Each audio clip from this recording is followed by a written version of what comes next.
name is Gode, and I am your moderator for today. So thank you once again for joining. As Natalia was saying, different countries and people joining from different regions and countries, and I'm very happy to see people from Ghana. I'm currently in Ghana right now, so that's a very interesting and amazing one. Again, my name is Gode, your host and moderator for today. I'm part of the ECOP Programs Training and Mentoring Tax Team. For those recently becoming familiar with the ECOP, which is the Early Career Ocean Professional Network, it is a program at the heart of the UN Decade of the Ocean Science for Sustainable Development and was endorsed by the UN Ocean Decade as a network program in 2021. So our mission is to elevate and strengthen the diverse perspective new generations of ocean professionals through a collective voice to ensure that the knowledge is transferred between experienced and early career ocean professionals, as we want to promote ocean sustainability for the ocean we want. As part of the knowledge we want to share among the future professionals and the professionals, we have developed a series of webinars. So this runs every month. And we aim to train and inform this community of ocean lovers. And today we have an exciting one that is very super interesting, and it is our episode 19, which is focused on the topic trash to treasure. So repurposing marine debris for a healthier ocean. Today, our speakers will present on how we can explore innovative approaches to recycling the derelict fishing gear, which is the most form of the marine debris impacting Hawaii's marine ecosystem. And in turn, we will discover various strategies for transforming the ocean pollutants into sustainable infrastructure solutions and novel polymer circularity education to protect the marine life and communities. I would like to remind the audience that you can write your questions or comments in the Q&A section of the chat. Before we continue, I would like to break the ice with a first small poll so that we get to know our participants. So we would give that around 1 to 2 minutes, and after the result, we'll start the webinar. Can you please launch the first poll? Yes, let me know if you can see it. Great. Yes, I can see it too.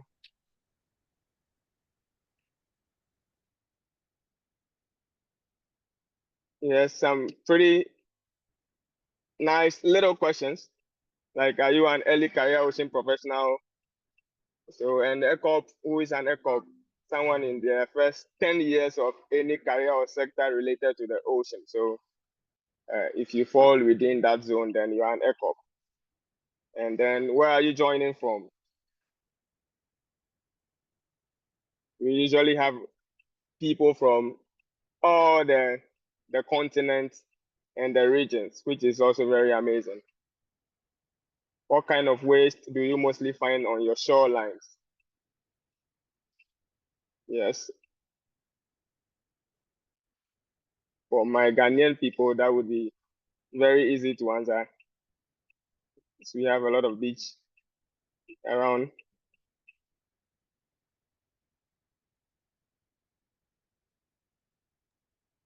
The polls are moving really fast. Interesting. We're going to give 30 more seconds. And to show the final results.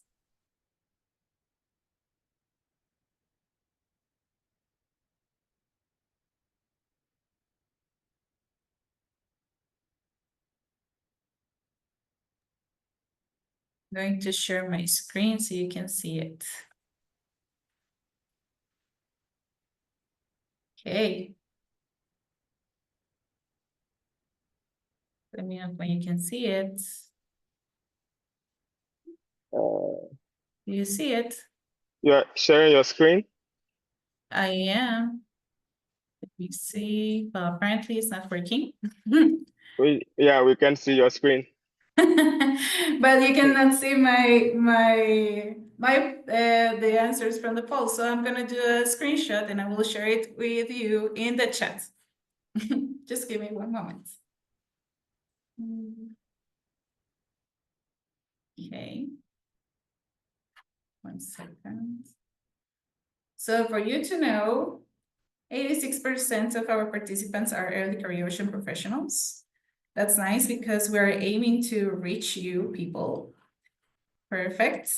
I don't know why it's not pasting this. Let me see what's going on. Oh, I can keep reading it. So where are you from? 41% are from North America, 24% are from Europe, 17% are from Asia. And then what kind of waste do you mostly find on your shoreline?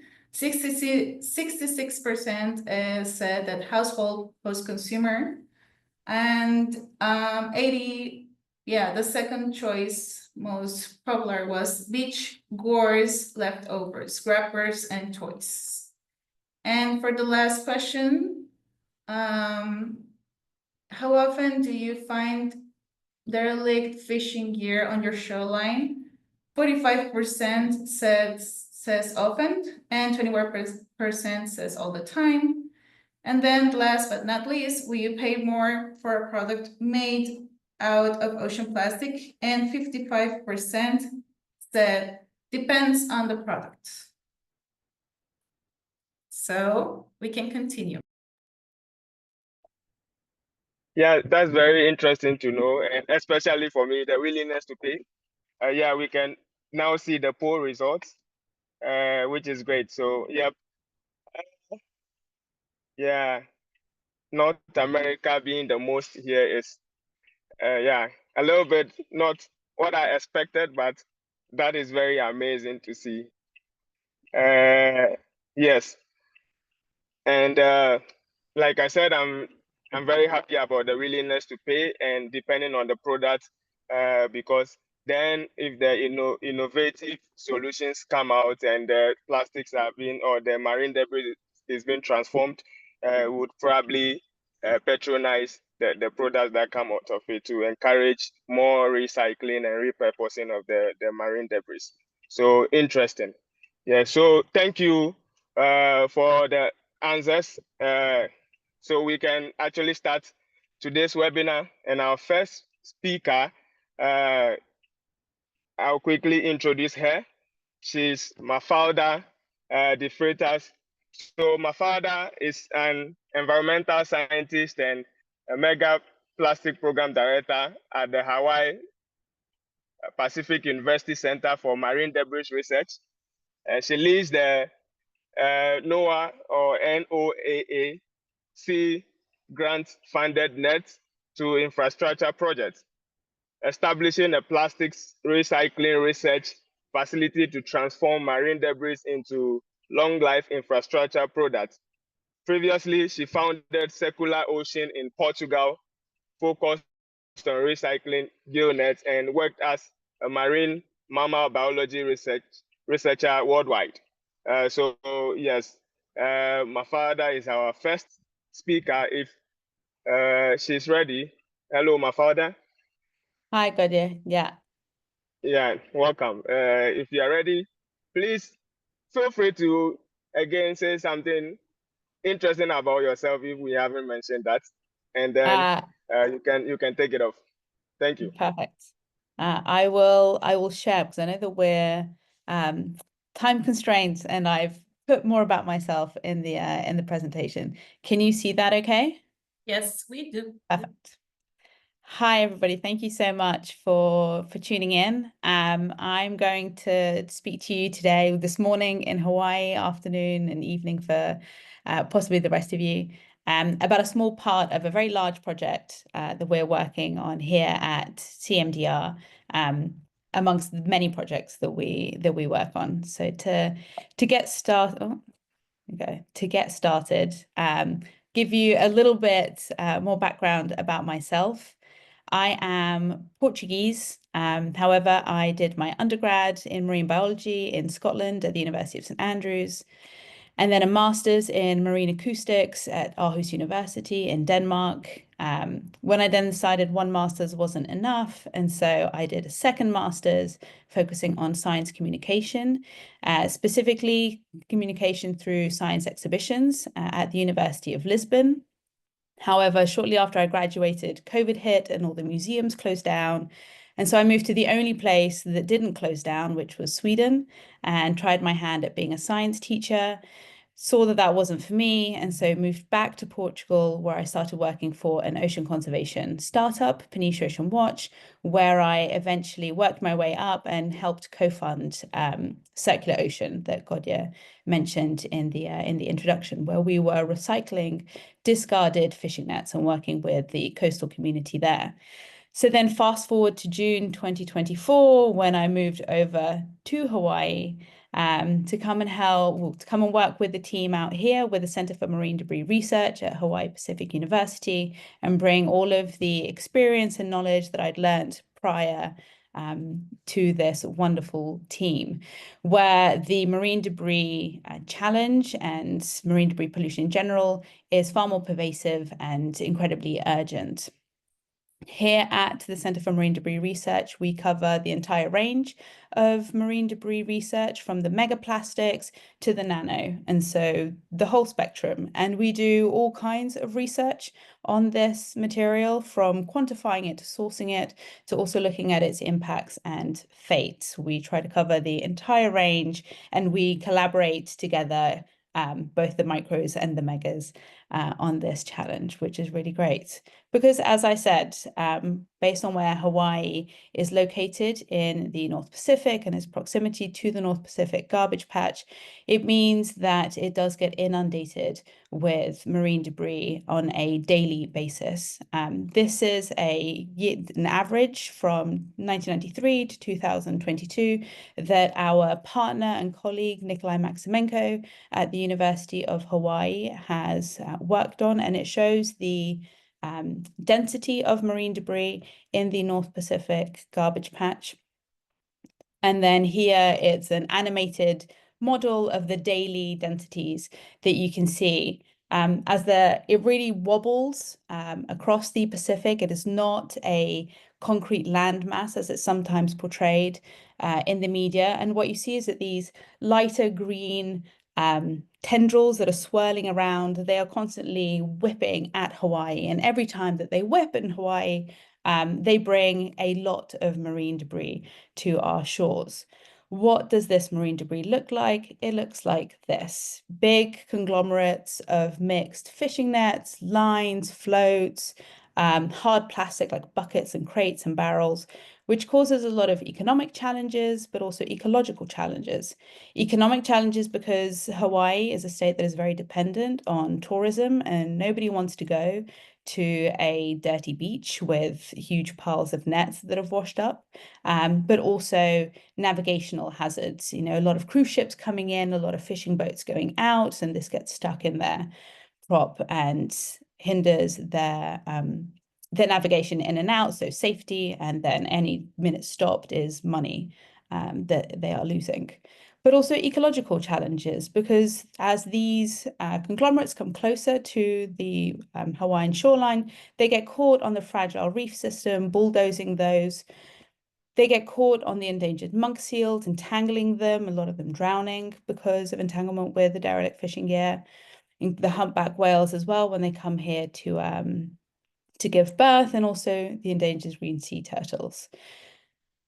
You might be surprised to learn, maybe not, that around the world, a lot of plastic does not get properly recycled. Everything ends up in either landfill or incineration, and particularly so here in Hawaii. There is no infrastructure for efficiently recycling plastic in general, let alone marine debris. Everything to date does end up in incineration, especially here on Oahu. It gets converted into electricity for the island, and on the neighbor islands, the majority of it gets landfilled. Hawaii every year gets inundated with over 200 tons of marine debris. That's just the amount that we are able and our partners are able to remove. And so we want to provide a more sustainable fate to this material that we are receiving every day. And so through a NOAA grant funded project, we decided to turn this problem into possibilities and set up our plastic recycling research facility, our PERF, as we call it, where we can start to explore and research how can we recycle this material.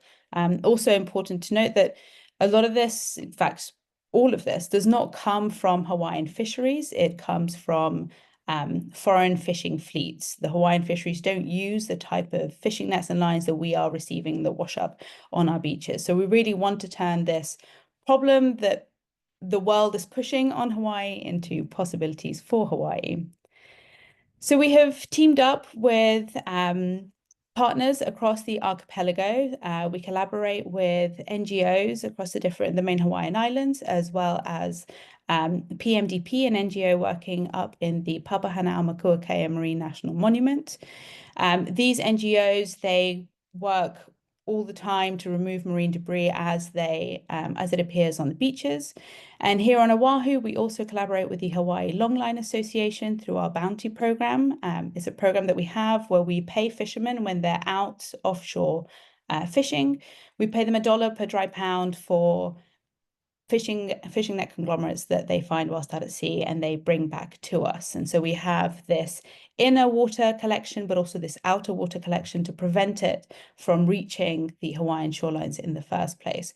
And so it really takes a village. It wouldn't be possible without all of these partners to do this work and this project that we are doing. And this is what the removal process kind of looks like. On the left, you have our bounty fishermen offloading some conglomerates that they have found.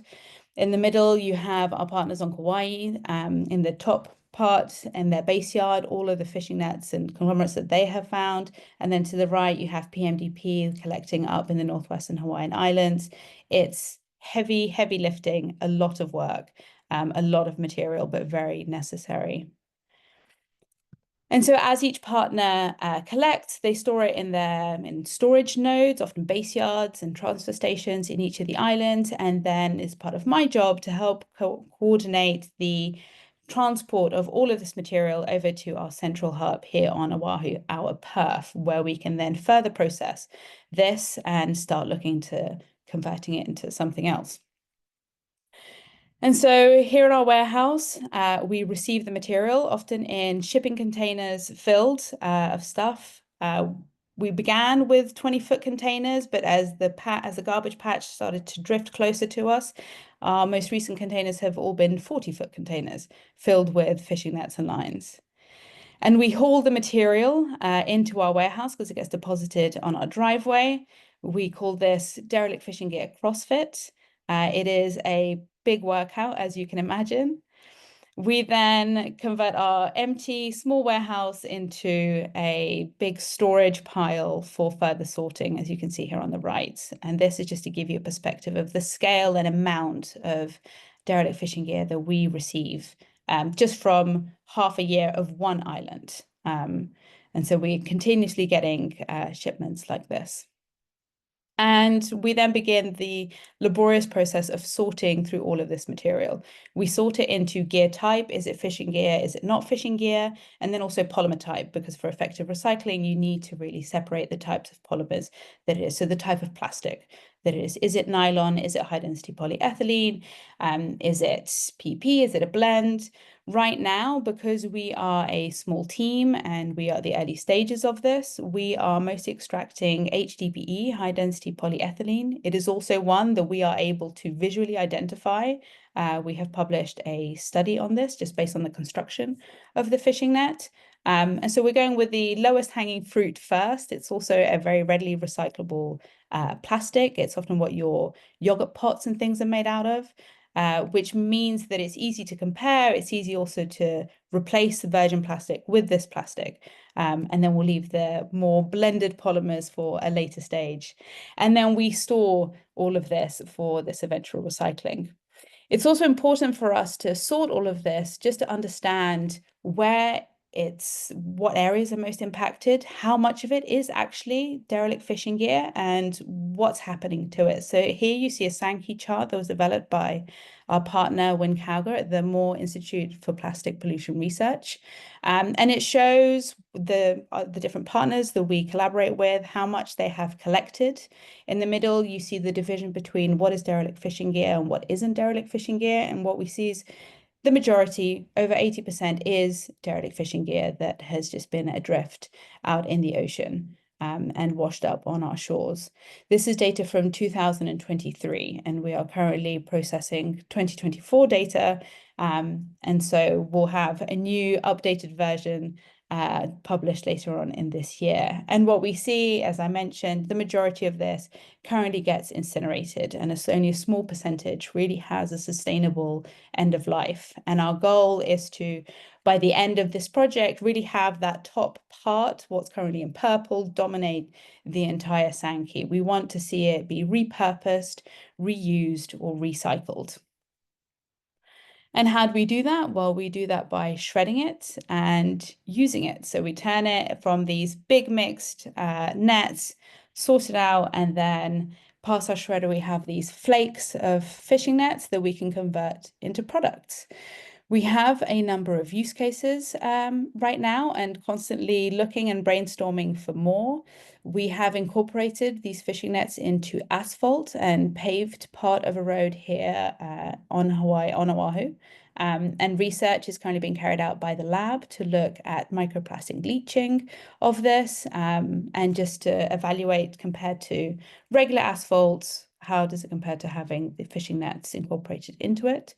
We are also collaborating with a company in Omaha, Nebraska to look how can we turn this into plastic lumber. So similar to your Trex boards that you might see in decking, can we use 100% fishing nets and make plastic wood out of this? And then you can look into decking, you can look into fencing, picnic benches, a whole host of opportunities, especially in a state that has so many hotels and public spaces for the tourists as well.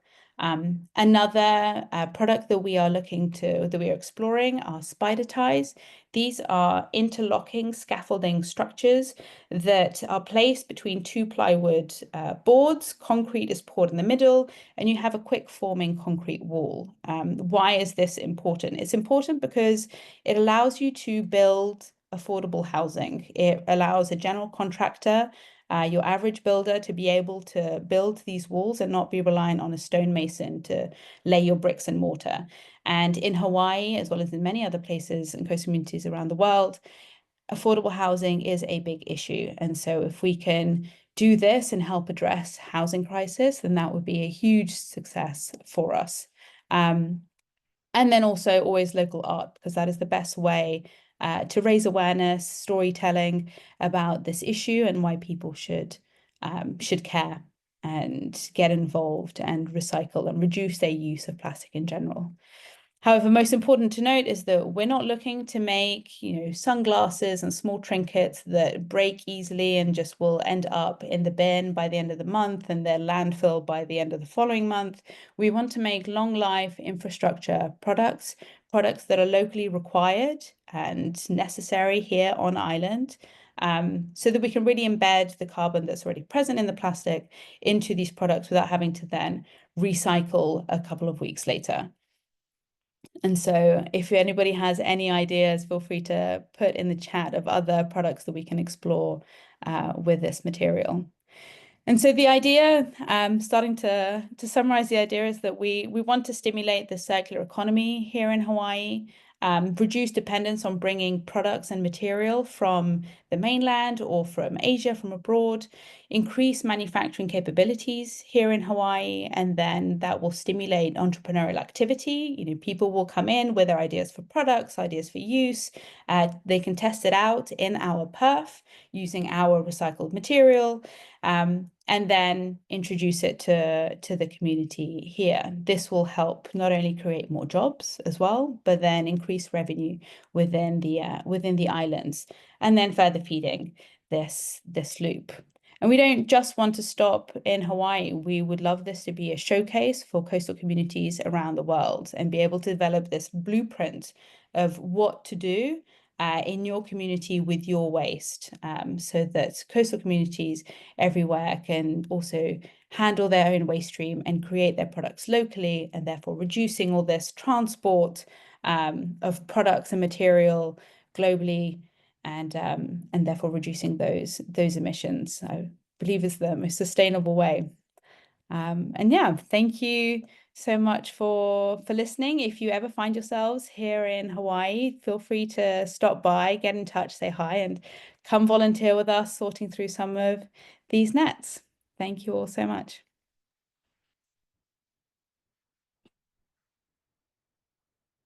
Very nice. I tried to keep within the time. Apologies if I spoke very fast.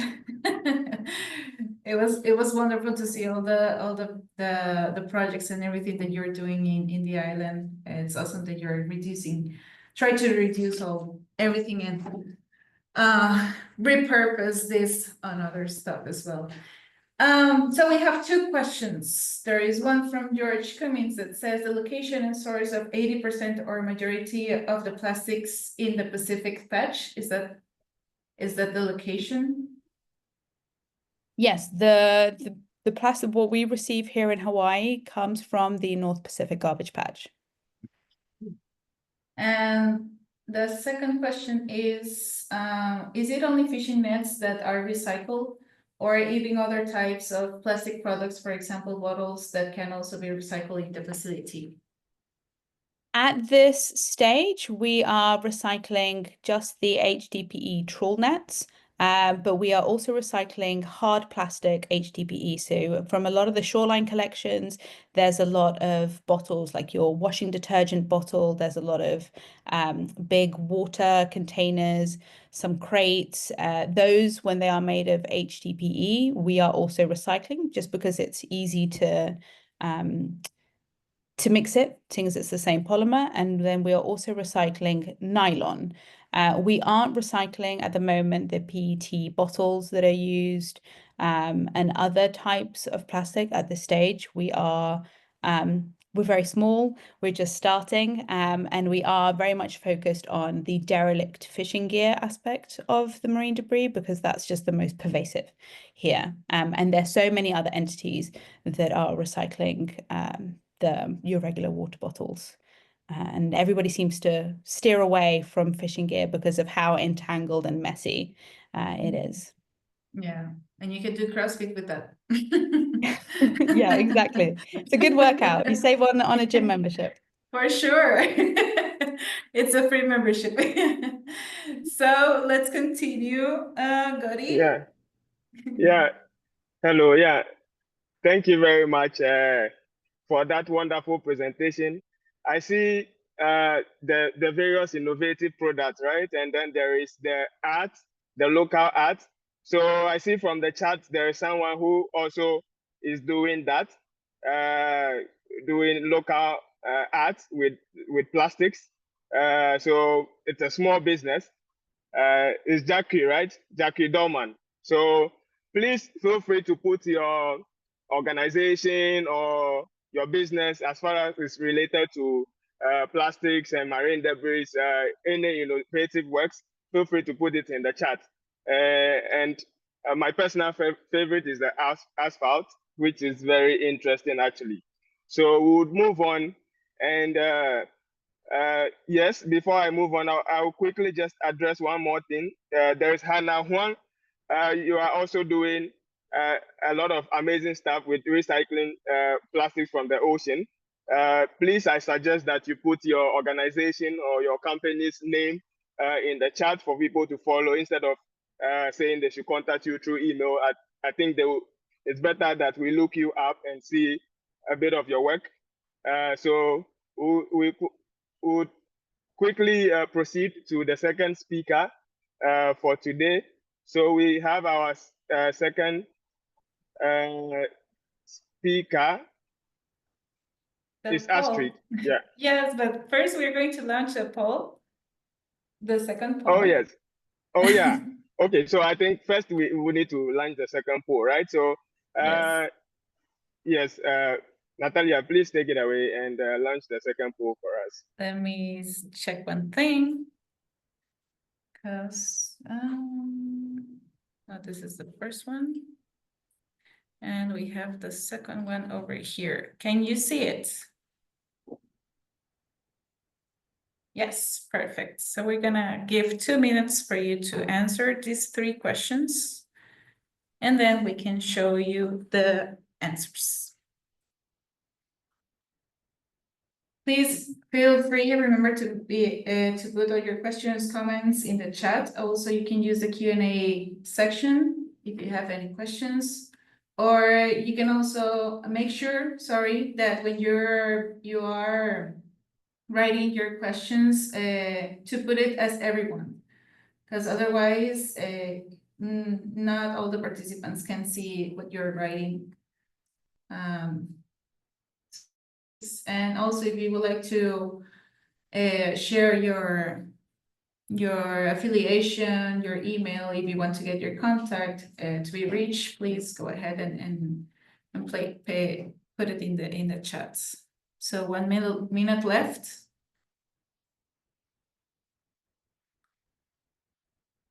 It's moving really fast as well. For this second poll, we have 3 questions. Where do you observe the most plastic pollution in your region? What do you think is the biggest barrier to addressing plastic pollution in your area? And the third one, how often do you participate in cleanups, beach, river, and community? Okay. Let's see. Okay, everybody answered. 15 seconds left. And we can end the poll. Nice. We're going to end it right now. And we're going to show the results. Can you see the results? Right. So as you can see, 79% of the people observe most of the plastic in your region, as well as in the urban areas. Then 67% says that there is a lack of community engagement. And also 64 answered that there is insufficient infrastructure or waste services that are addressing currently in your area. And how often do you participate in beach cleanups? Well, it seems that we need to participate a little bit more, because 51% said a few times a year. So this is a really nice way to also encourage people to participate more, because there's a lot of plastic in our oceans, and our ocean doesn't deserve that. So please, Astrid, go ahead.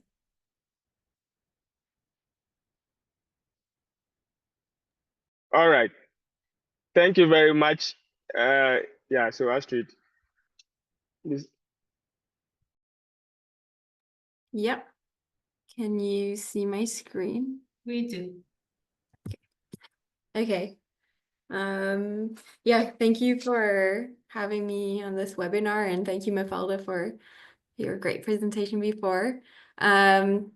Forgot to add a slide on my background, but I'll just say it quickly. And I'm half French, half Swedish, and I did my studies in England. So I studied chemistry, and then I did a PhD in green and sustainable chemistry at the University of Nottingham.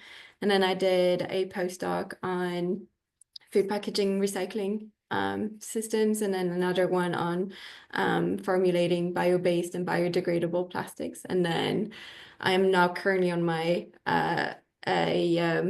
Marie Curie postdoc fellowship on looking at the plastic pollution, and I've been plastic pollution on beaches, and I've been looking at the fate of plastic pollution on the beaches here. So my presentation is more research focus. So came out here, came to Hawaii to really understand like the problems of the fate of the plastic pollution, to better understand what actually happens if we just leave it in the environment. So hopefully it can highlight why the work that Mafalda and the CMDR are doing is so important. So before I begin to dive into the results and the research I've been doing, I just want to acknowledge that the study was conducted on native Hawaiian land, and in its early stages of the project, we did not involve or inform the local or Kanaka iwi connected to this place, which may have caused unintended harm. For example, after spending more time in Hawaii and building a relationship with people like Kimio Nakane, who's a cultural practitioner from Waimanalo, who I've been fortunate to build more relations with, I learned that the beaches on Hawaii are more than just environmental sites and need to be approached with more care. And some of these beaches are also important burial sites. And my research involved digging holes in the beach to collect plastic. So although I had good intentions, I could have had unintentional harm. So I wanted to share this to be transparent and also to honor what I've learned from my time here on Hawaii and with people I've worked with. So yeah, I call this reconciliation science, which is for me an ongoing process of reflecting on missteps and trying ways to see how we can learn from it and not repeat the same missteps. So this has also been guiding me in how I want to do research, or I'm striving to do research now, which is more research that's more accountable to place and more restorative to place, which it aims to serve. So just want to start grounding what I'm gonna share, which is more in the research and the results that I have from this project. So why I set out to do this research is that a lot of the plastic pollution models in the world are showing that about 2/3 of the plastics ever released from land into the ocean is likely to have stranded or settle around the world's shorelines. And we wanted to see what then happens to all of this mass, like all of this quantity of plastic arriving on our shores. Do they just stay, or do they degrade and then go back into the ocean? And so there's still like a lot of questions unanswered. And one of the big questions that we want to understand is there any plastics under the surface? Because when we go to the beach, we see it at the surface, and also when we do surveys. So that was a big missing question. And for my research, we went to Hawaii because, like my father was saying, Hawaii is receiving a lot of the plastic pollution from the North Pacific garbage patch. So it's receiving a lot of weathered plastics and also plastic, a lot of quantities of plastics too. So for my field research, which involved looking at the degradation state and what's under the surface of the distribution, the concentration of plastics on beaches, we looked at 3 beaches that we sampled every 3 months, 6 times on each beach. And they're all located on the east side of Oahu. So the east sides of the islands in Hawaii are the ones that are getting most plastics from the North Pacific garbage patch because they're the ones facing the garbage patch. And every time we did our field work, we went to the beach and dug 3 holes. So we looked at first at the first 2 centimeters of the beach, which first represented the surface layer. So what we typically see on the beach, the plastic pollution on the beach is there.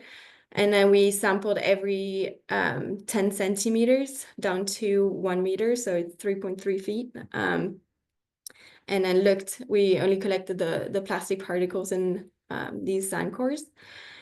And then we looked how the distribution changed over time and the concentration and if there was any plastics buried. So these are just a summary of the results that we got. But on all the beaches that we sampled, we found plastics down to 1 meter. And we recovered a total of about 77,000 plastic particles in all of our sampling.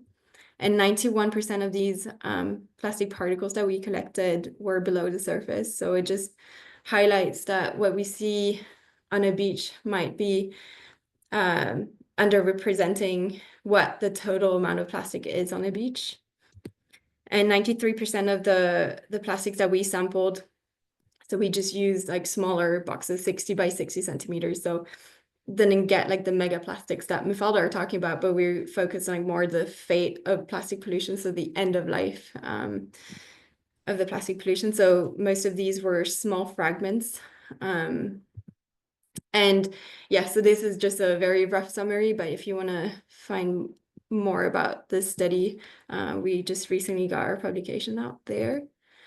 And we also used a infrared spectroscopy analysis tool to look at what the plastic is made of, like what polymer is typically made of.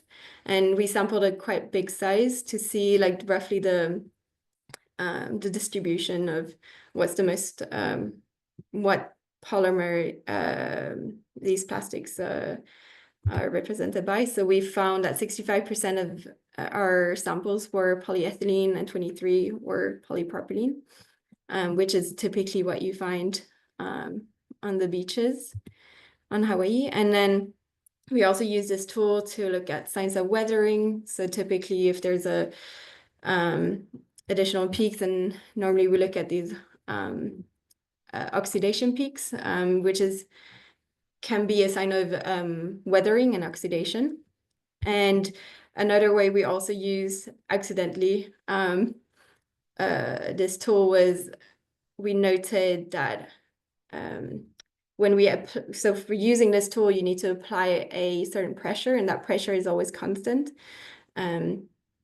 So we applied pressures to our plastic samples, and we noted that a lot of these broke under this pressure, and this pressure is quite small. So it's about when you put your finger on a table and press it a little bit hard, that's around like the pressure that you're adding. And a lot of our particles, so 93% were breaking under this small pressure. And we wanted to see if this is related to how maybe the plastic is made, or if it's because it's so degraded that it just breaks apart. And so to investigate this, we use another tool called a GPC analysis to look at, which gives us an overview of the polymer chain length in the plastic. So the plastics get their properties of these polymer chain lengths, and what makes up a plastic is usually because they have very long chain length, and when it gets into the environment, it's exposed to the sun and water, and it makes it react, or there's a process that we call change thickening. And this process of change thickening just means that the polymer chains are getting cut into smaller and smaller bits.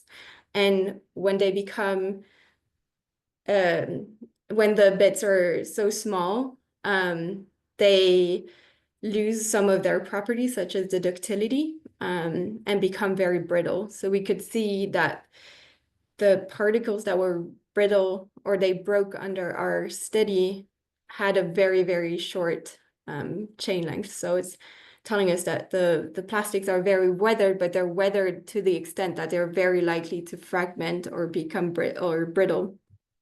And why this is important to understand that the plastics that we're finding are very brittle is that they're arriving in an environment on the beach where there are wave actions and sediment abrasion and forces that can easily break them into smaller particles and create what we call secondary microplastics. And when we create smaller and smaller particles, we increase the bioavailability of these plastics. So more and more species can ingest them, and it gets into our ecosystem more easily. They're more spread out. The smaller the particles, the more spread out they can become. And it's also harder to mitigate the smaller plastic particles. So we want to avoid to get to the state before it's too hard to deal with the secondary microplastics. So definitely the one options that we really need to push for is to close those taps, to stop plastic pollution input at the source. So minimizing production of plastic and also stopping it before it even gets into the environment. But we also need to address the plastic already in the environment. So not letting it just sit and degrade and fragment into smaller pieces, because there are studies that have shown that even if we reduce or stop the plastics at the source, the plastic that's in the environment or in use already is still going to go into the ocean, and that plastic is going to keep fragmenting and degrading into smaller pieces. So mitigation actions such as Mafalda was talking about, taking them off the beach and repurposing it for having it more in controlled environments, making sure they're not degrading in the environment.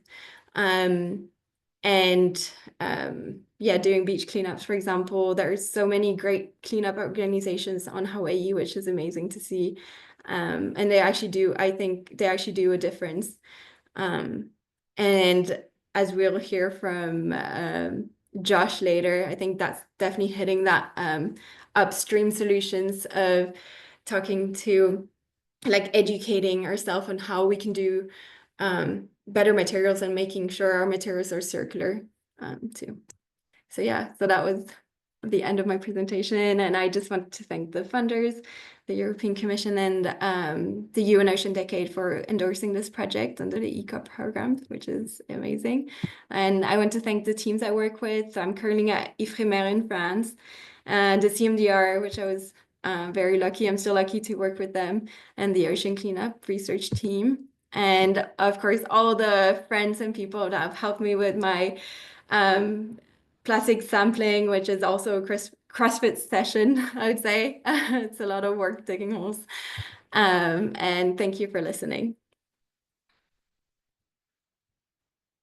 Awesome. Thank you. Thank you, Astrid. There is one question over here in the Q&A that it says, how long it takes to process the plastic from ocean? How much how much could be clean in 1 year? To clean in 1 year, like to pick up all the plastic that's I guess. That is a very good and very difficult question to answer, because I think there's so many different, there's the mega plastic, and then there's the micro and the nano plastics, and they all need different tools to clean up, and they all require different times and tools and people and techniques. So it's difficult to know, but unfortunately, I wish it was day. But and I guess we have to consider also the climate constraints, right? Because you cannot be able to collect all the plastics all year round. There are peaks also on the rainy season, or you won't be able to pick it at all, right? And some beaches are like inaccessible for for people too. So okay. Let's see if there is comments or something in the chat.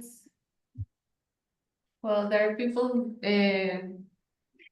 giving their emails over there if you want to reach out. That's awesome to have some community also in these topics. Okay. So there are no other questions around. So please go ahead. No, wait. No, that's it. All right. Thank you very much. I think we can proceed to launching another poll, right? Yes. Yes. The third one. Yes. Okay, let's see. Yes. Can you see it? Yeah. Yes. Okay, great. So there are 3 questions in this poll. So which of these topics would you be most interested in exploring through a short course? Very interesting question. also very interested in this one. What kind of learning experiences would help you engage with ocean plastics and recycling? And what best describes your background for or interest area? So, yes.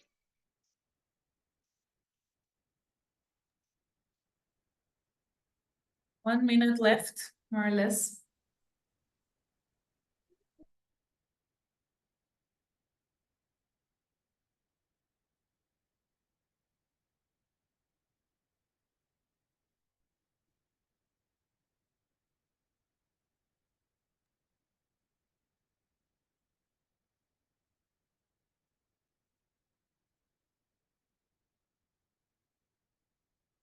I'm actually very happy to see people from the US, Hawaii, Algeria, Egypt, Ghana, all different parts, which is very amazing. And I'm also very happy to see Dr. this, Dr. that, and then people from the undergraduate. So we have the undergrads, we have the postgrads, we have the PhDs, and some directors I could see for an organization. So a lot of interesting stuff. And yes, if you look through the chat, you can actually engage with some people who are doing something interesting or something of interest.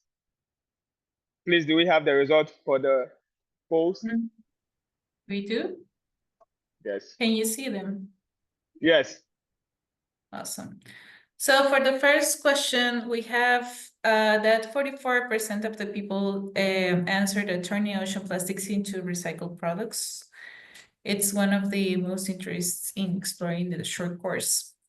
Then we have that 39%. Oh, there is a title over there. Hands-on lab with real debris samples and also group projects focus on local solutions are the most popular answers for what kind of learning experience would most be help you engage with ocean plastics and recycling.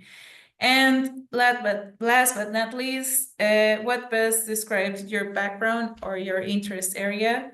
Well, scientific research are the ones that answered the most. Thank you so much for participating.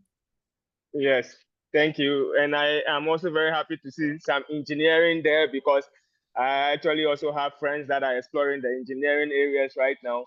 So collaborative work is needed in this area also. So it's very interesting to see. Again, we'll move to the third speaker, Josh. Yeah, due to time constraints, I will allow Josh to introduce himself and then take it from there. Josh.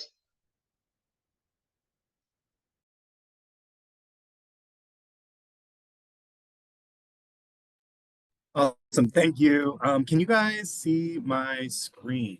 Yes, we can see it. Okay, hopefully the presentation is presenting.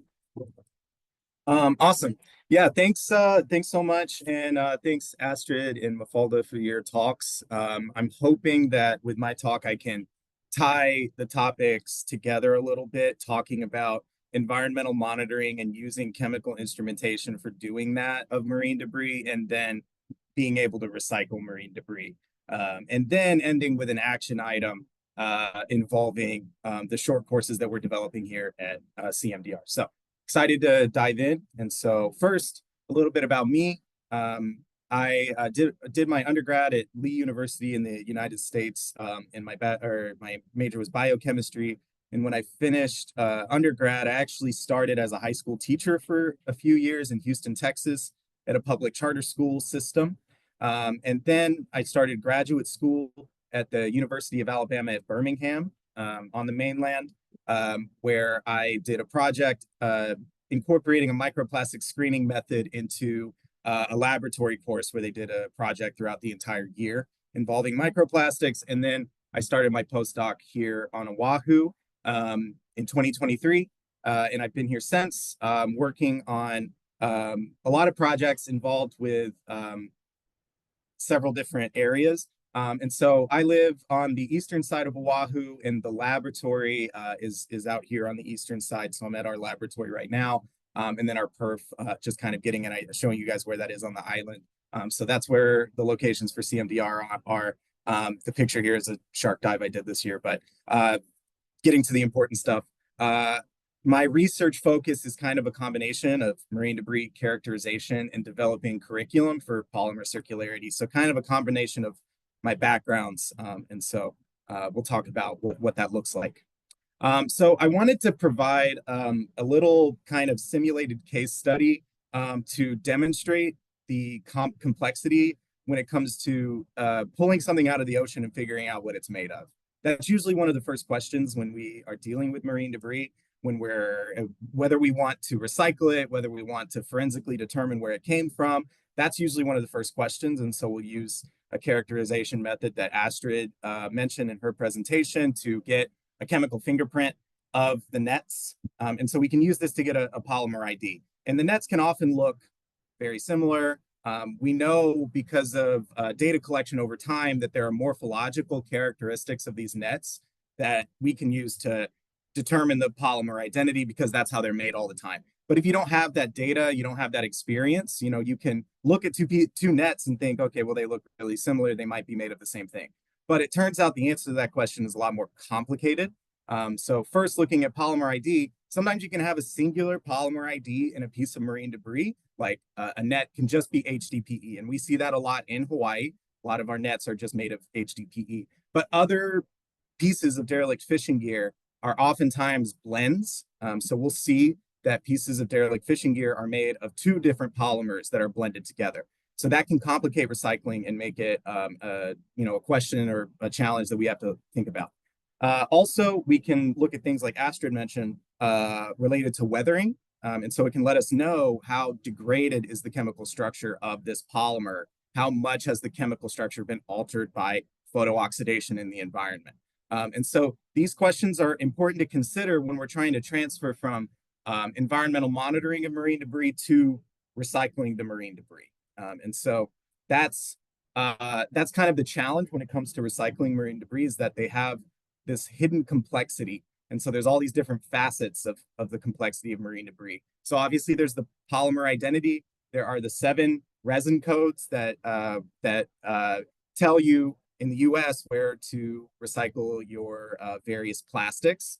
And so the first 6 are just the most common polymers, but the 7 category are hundreds to thousands of other polymers that exist. And so there's a variety of polymer identities, but polymers and plastics are more than just the bulk polymer. They are a mixture of bulk polymer and plastic associated chemicals, which include plastic additives. So plastic additives are intentionally added substances that are used to give that polymer its mechanical or chemical properties that is desired for that product.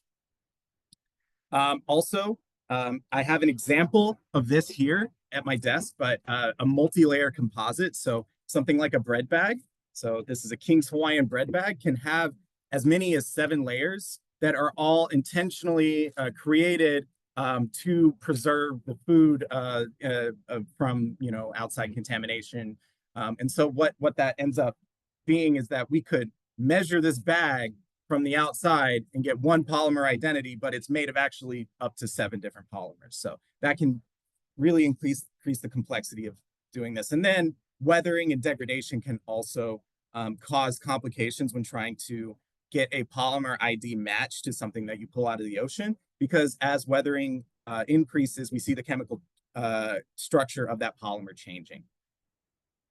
So the big idea here is that chemical metrics are important and necessary for assessing recyclability. And so that's kind of one of the guiding foundational concepts of the short course series that we'll discuss by the end of this presentation. And so to give a little bit more background on ways that we can analyze plastics for polymer circularity, we can use polymer characterization methods to help us understand plastics to determine whether they're circular or how they can become circular. And so differential scanning calorimetry we use as a polymer identification method and to learn more about the thermal characteristics of the polymers that we analyze. And so that can give us things like polymer crystallinity, melting point, thermal degradation point. But then it can also tell us whether there are blends, because we can separate blends by melting point. So we can see whether there are blends. We can use attenuated total reflectance for your transform infrared spectroscopy to understand the surface chemistry of the polymer. It also helps us see surface oxidation from weathering really well, so we can calculate what's called a carbonyl index to better understand the extent of weathering of that polymer. We can use transmission FTIR to pass the laser through the sample so we can get an idea of the bulk chemical composition, not just the surface chemical composition. And if we have a thin sample that is transparent, it's really easy to get a good polymer ID. You can also use these methods, spectral methods that are combined with a microscope to look at microplastics. And so you can also use the microscope to identify the thin layers in a composite. So you can use the microscope to get a very fine precision on the chemical composition of a thin layer like the bread bag. So there's also mechanical testing, which is really important because you want the products that you design from marine debris to have the mechanical properties necessary for the product. This is not currently covered in the short courses that we'll discuss, but this is an important piece of product design. Then life cycle analysis is an holistic analysis of the overall environmental impact of every aspect of producing, using, and disposing that plastic item. And so these are all of the different ways that you recycle through planning and through careful consideration. And so all of this is involved in that process. So this leads to the kind of impetus for the Marine Debris Circularity Academy. And so this is a funded project through the National Institute of Standards and Technology through their training and plastic circularity program. So the goal of the program is to increase the polymer circularity workforce. And so the focus of this project is to try to increase that workforce here in Hawaii and beyond. And so this is kind of a twofold approach that we considered for this project. And so the Marine Debris Circularity Academy is one piece of this puzzle, but another piece of this puzzle is a minor program that we're developing here at Hawaii Pacific University as well. But we acknowledge that the circular economy can only be achieved by a lot of different disciplines and a lot of different industries working together. And so we identified target majors and target industries that we wanted to attract through these educational programs so that they can be connected and we can create a network of polymer circularity professionals so that we can create some of these desired outcomes. And so the Marine Debris Circularity Academy, I'll go into more detail about the 3 courses later, but the Circularity Academy is designed to help match students with potential internship opportunities and vice versa, to help connect people and to build upon this circular economy workforce. So for the Marine Debris Circularity Economy, we took an instructional approach that was very hands-on. And so we wanted to give our participants max out their time with hands-on laboratory work, hands-on work in our plastic recycling research facility. So one of the ways that we do this is through rotating stations. And so this maximizes the amount of time that participants have with each of the instruments or each of the processes that we go over in our course. And so some of the topics for these stations are instrumental analysis, marine debris sorting, and sample processing. So again, these rotating stations give a lot of opportunity for hands-on use of instruments. And so things like micro Raman, things like ATR, FTIR allows you to identify polymers and then learn and then see how data might inform sorting of polymers. And so then these are real world applications. So you have the context of the marine debris problem out here in Hawaii. You get to see it firsthand. And we also do site visits to a waste to energy plant here on the island and a MRF, a material receiving facility, so triple R recycling here on the island. So also you get to see the Hawaiian community and see how the community interacts with the environment. So we will do a beach cleanup, and we'll talk about how we process samples after a beach cleanup, and how we categorize that debris. And then we talk about this overarching decision-making process when you're considering a recycling method or creating a specific product from a specific recycled material stream. So thinking about circular design, systems thinking, so how systems impact each other. And so the way that they will do this is participants will brainstorm and prototype recycled products made from marine debris. So these are all the different kind of approaches we wanted to take to engage our participants in the Marine Debris Circularity Academy. So an example of our learning stations. So for one of our courses, we'll have a specific instrumental analysis rotation. And so one of the courses is microplastics quantification. So featured in the photos here are 3 of what we call the microplastic trifecta. So these are the kind of biggest state-of-the-art methods for quantifying microplastics. So micro Raman spectroscopy, micro FTIR spectroscopy, and pyrolysis GCMS. All 3 of these methods we have in our lab, and so that's one of the exciting things that we are going to teach in our short courses. Then sorting and sourcing marine debris will also be a learning station. And so we'll show participants the types of marine debris and the proportions of marine debris that we experience here in Hawaii, and show our process for sorting them and how we use that data and report that data. And also talking about how we analyze the marine debris, look for markings or other characteristics that tell us where those pieces of marine debris might have come from. And so this is kind of more of on our plastic research facility, plastic recycling research facility side. And then we also have our laboratory side.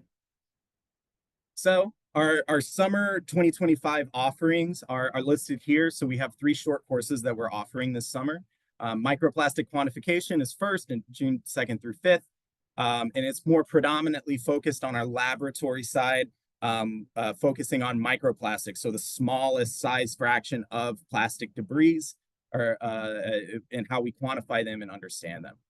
Then later in June, forensically deconstructing marine debris, so talking about all of the different complex types of plastics that you can experience as marine debris, and how complex the question can be on how we characterize that plastic.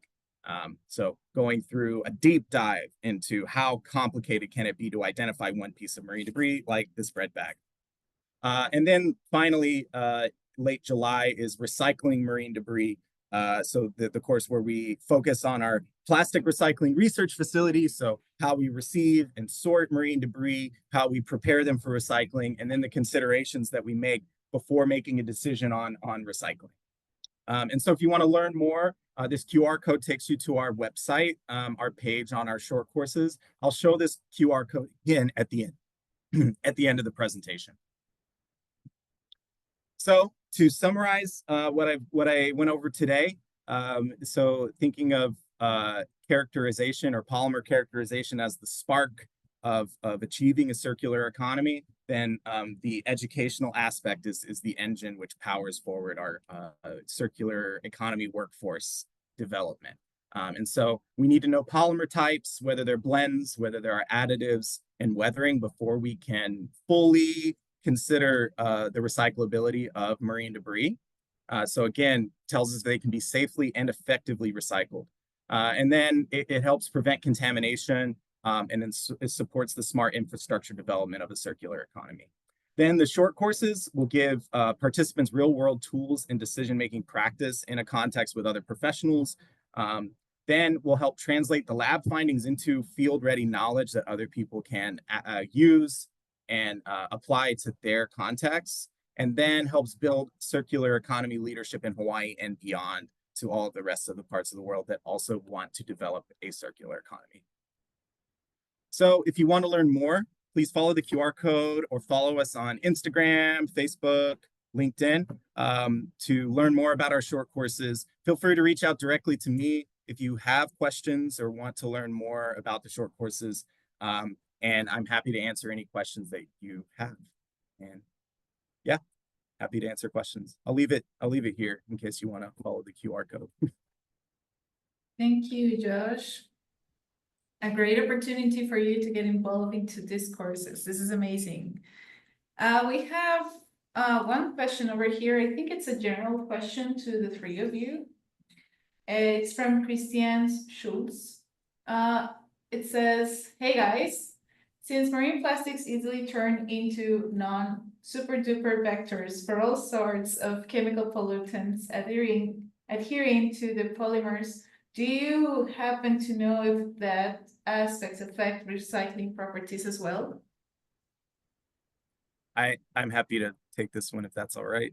Yes. Absolutely, it does impact recyclability. We want to consider the safety of the individuals who have to sort and process the marine debris. And so considering, whether contamination is, a part of that chemical structure. So when I say plastic associated chemicals, that also includes the chemicals that might adhere onto plastics in the ocean.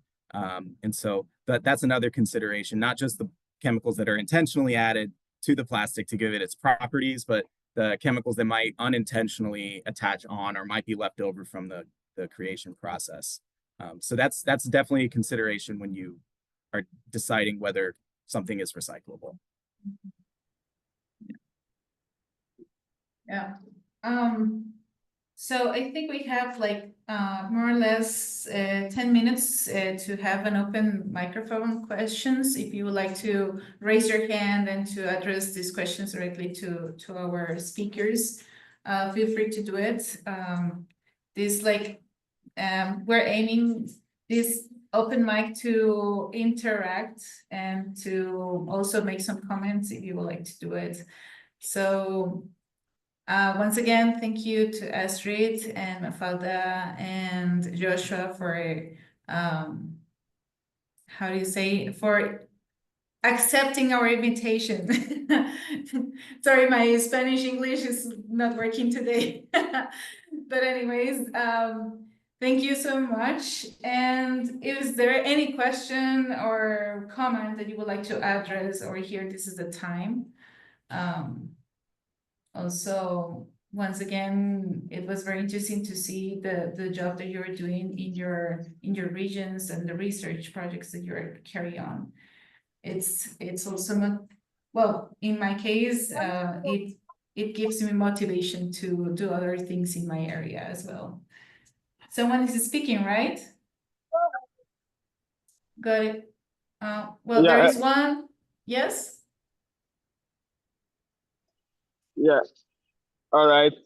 I mean, I'm very sure that Astrid and Mafalda and Josh would like to connect, of course, with like-minded people. So feel free to reach out to them. I'm sure connect with them on their LinkedIn. They can also share their LinkedIn in the chat or their work so that you follow up and connect with them. So yes. It's also a good opportunity to thank everyone for participating in the webinar, and then ask that you stay tuned for the next episodes and follow the ECOP program on social media to see what next episodes that we have and other amazing works being done by ECOPs.